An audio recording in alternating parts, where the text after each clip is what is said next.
अस्सलाम वालेकुम, मैं हूं डॉक्टर सईद शेख, फिजियोथेरेपिस्ट। अच्छा, हमारे पास आज जो केस है वो है स्ट्रोक। इनका हेमिप्लेजिया हुआ है। हेमिप्लेजिया में क्या करेंगे, सबसे पहले मोटर असेसमेंट करेंगे और सेंसरी असेसमेंट करेंगे। मोटर असेसमेंट में मसल पावर, बल, टोन, रिफ्लेक्सेस चेक करेंगे। सेंसरी असेसमेंट में हम जो चेक करेंगे पेन, प्रेशर, टच, ये सारी चीज़ें चेक करेंगे और देखेंगे कि पेशेंट की कितनी पावर्स हैं और कितनी सेंसरी असेसमेंट है। अ, हाथ ऊपर उठाइए, मेरे हाथ को पकड़िए, फिर वापस नीचे लेकर जाइए। ठीक है, खुद से हाथ ऊपर उठाइए, दोनों हाथों को ऊपर उठाइए। आप इस हाथ को सीधा करें, फिंगर्स को सीधा करें। फिंगर्स आप देख सकते हैं कि फिंगर्स सही तरीके से एक्सटेंड नहीं हो रही, तो हमारा जो वर्क होगा वो एक्सटेंशन साइड पर ज्यादा होगा। अब हम लोअर लिम्ब की देखेंगे, लोअर लिम्ब की कितनी पावर्स हैं। पाँव ऊपर उठाइए, फिर नीचे रखिए, ऊपर उठाइए, फिर नीचे रखिए, पाँव को फोल्ड करें, फिर वापस लेकर आइए।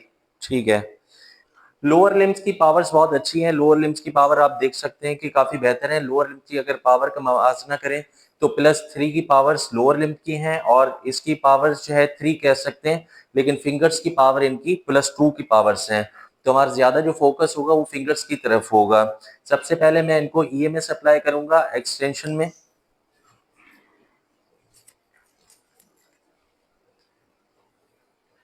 एक पैड आपने प्लेस किया इधर और एक डॉर्सम साइड पर। ट्राइसेप मसल पर हमारा वर्क होगा।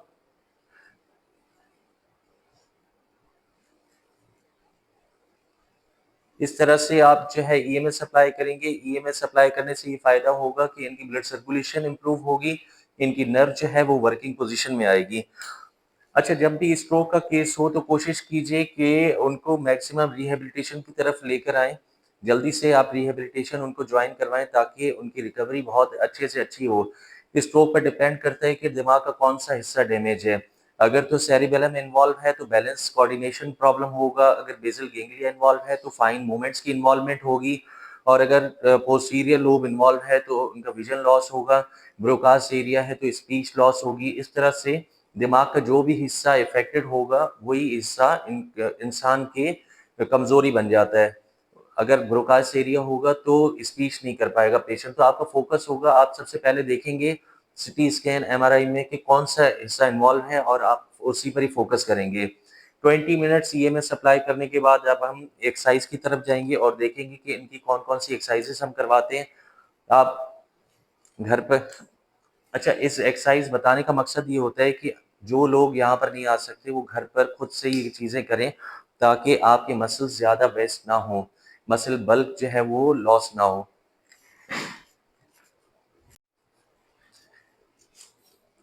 सबसे पहले हम फिंगर्स की एक्सरसाइज करवाएंगे। हर एक जॉइंट की आप 20-20 टाइम्स रिपीटिशन करवाएंगे।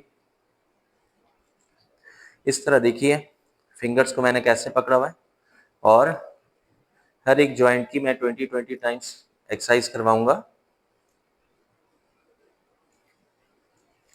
फिर आप 4 फिंगर्स को एक साथ मूव करवाएंगे।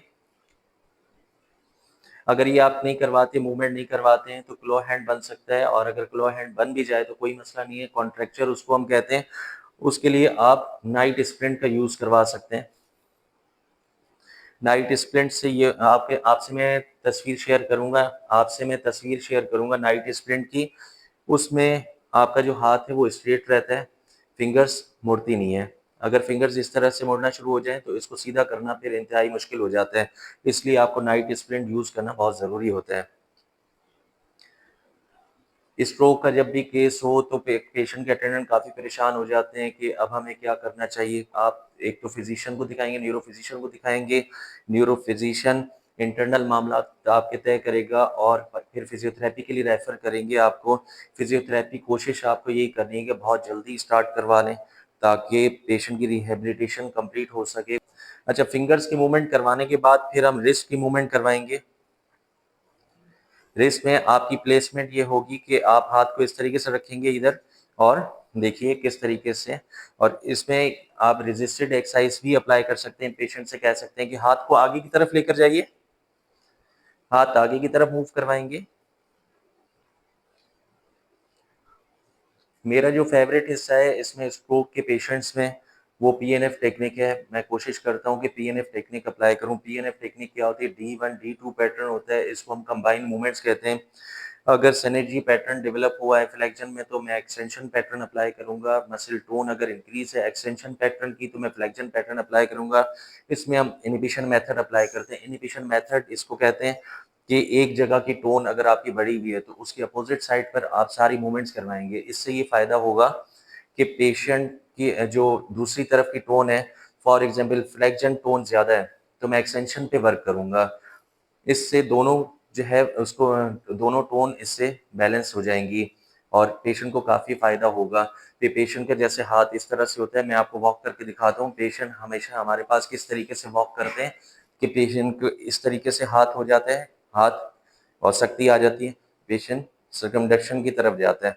तो आप कोशिश करें कि इस पैटर्न को पूरा ब्रेक करना होगा आपने और इसको सीधी तरीके से एक्सटेंशन पैटर्न में कैसे आप अप्लाई करेंगे अभी मैं पूरा तरीका सिखाऊंगा आपको।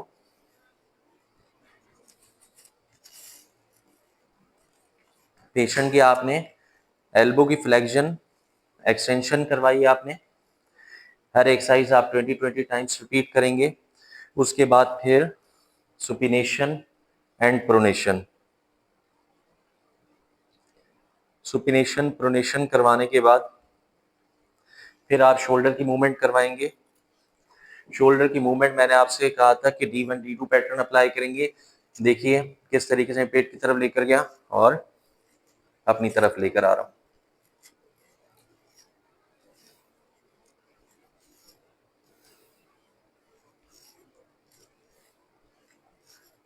ये एक्सरसाइज आप घर पर ज़रूर करवाइए और फिर मुझे ज़रूर कमेंट सेशन में बताया करें कि आपके पेशेंट को मेरी एक्सरसाइज से कितना फ़ायदा हो रहा है। एल्बो को यहाँ पर मैं रखूँगा, एबडक्शन एडक्शन करवाएंगे। सारी एक्सरसाइजेस आप देखते रहिए और इन सारी एक्सरसाइजेस को आप 15 to 20 टाइम्स अपने घर में रिपीट करवाएं। इंशाल्लाह स्ट्रोक के पेशेंट में बहुत अच्छा फ़ायदा होगा आपको। आप खुद से मुझे मैसेज करेंगे कि डॉक्टर साहब आपके सारी एक्सरसाइज पैटर्न से हमें काफ़ी फ़ायदा हो रहा है। पेशेंट को अगर swallow प्रॉब्लम है तो उसके लिए स्पीच थेरेपिस्ट मौजूद होते हैं। स्पीच थेरेपी करवाइए, swallow असेसमेंट करवाएं। पेशेंट अगर खा पी नहीं सकता है आपका तो उनके साथ ज़बरदस्ती नहीं करनी है आपने। एनजी पेशेंट को अक्सर पेशेंट स्ट्रोक के पेशेंट्स को एनजी डली हुई होती है तो एनजी में ऐसा ना हो कि आप खुद से खिलाना स्टार्ट कर दें। इससे एस्पिरेशन नमूनिया के चांसेस ज़्यादा होना शुरू हो जाते हैं। इससे एस्पिरेशन नमूनिया के चांसेस बहुत ज़्यादा होना शुरू हो जाते हैं। अब पेशेंट से कहेंगे हाथ ऊपर उठाइए, हाथ ऊपर उठाएं।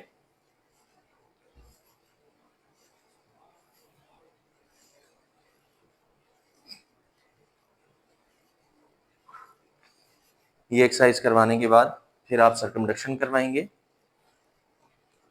और सेल्फ एक्सरसाइज के लिए पेशेंट को घर पर हम गाइड करेंगे। दोनों हाथों को मिलाइए आपस में, दोनों हाथों को मिलाएं आपस में और मेरी तरफ लेकर आए, फिर अपनी तरफ ले जाइए इस तरह से। अच्छा, मेरी ये आदत होती है कि मैं कोशिश ही करता हूँ कि पेशेंट ज़्यादा से ज़्यादा खुद करें ताकि उससे रिजल्ट अच्छे हों। रिजल्ट अच्छे आते हैं। पेशेंट अगर खुद से ज़्यादा एक्सरसाइजेस परफॉर्म करता है तो उससे रिजल्ट डबल आना स्टार्ट हो जाते हैं।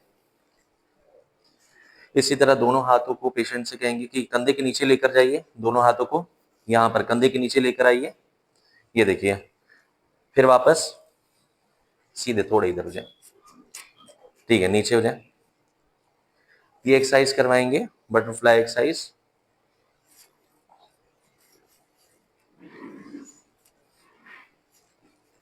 पेशेंट को हम डिफरेंट टास्क देंगे और पेशेंट से कहेंगे कि अपने अपने टास्क की कंप्लीट करें। देखेंगे कि मसल्स की पावर कितनी कम है। उसके बाद फिर हम जो है लोअर लिम्ब की एक्सरसाइज स्टार्ट करवाएंगे। लोअर लिम्ब की आप देखिए मैं कैसे एक्सरसाइज स्टार्ट करवा रहा हूँ। टो की एक्सरसाइज करवाएंगे, एंकल पंपिंग करवाएंगे, नी फ्लेक्शन एक्सटेंशन, थोड़ा सीधे हो जाइए, बस ठीक है। पेशेंट से कहेंगे कि खुद फोर्स लगाएं, आगे की तरफ जोर दें, आगे जोर दें, शाबाश।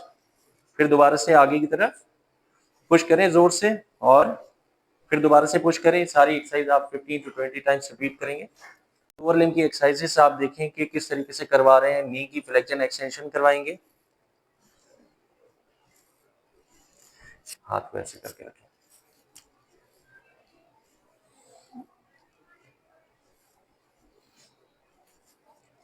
Abduction, adduction. इसमें पेशेंट से कहेंगे कि खुद ज्यादा से ज्यादा फोर्स लगाएं, अपनी तरफ खींचिए। कुछ पीएनएफ टेक्निक अप्लाई करेंगे।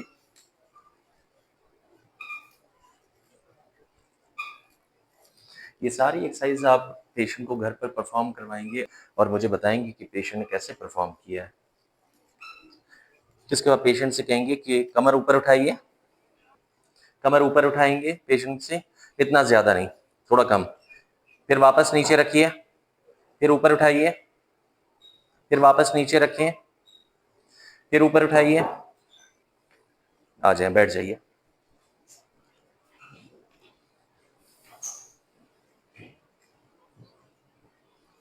खड़े हो जाइए और साइड वॉकिंग करें। इसके बाद पेशेंट से हम थोड़ी साइड वॉक करवाएंगे। साइड वॉकिंग देखिए किस तरीके से करवा रहे हैं,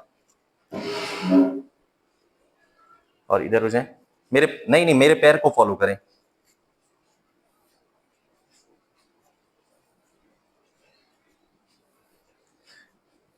ये साइड वॉकिंग हम इस वजह से करवा रहे हैं कि पेशेंट का बैलेंस इंप्रूव हो। आप इधर से हो जाए। पेशेंट से साइड वॉकिंग करवाने का पर्पस ये होता है कि पेशेंट का ज्यादा से ज्यादा बैलेंस इंप्रूव हो। वन लेग स्टैंडिंग करवाएंगे, सिटअप्स करवाएंगे।